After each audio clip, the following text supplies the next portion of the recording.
Ako po si George, operator po ng Smart 6 Feet 1 Head B ng Sauyo. Ito naman po ang printer head, capping, head clean,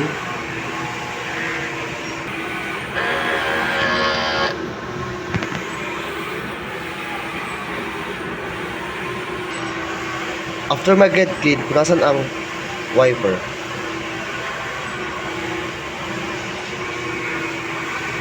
Nozzle test.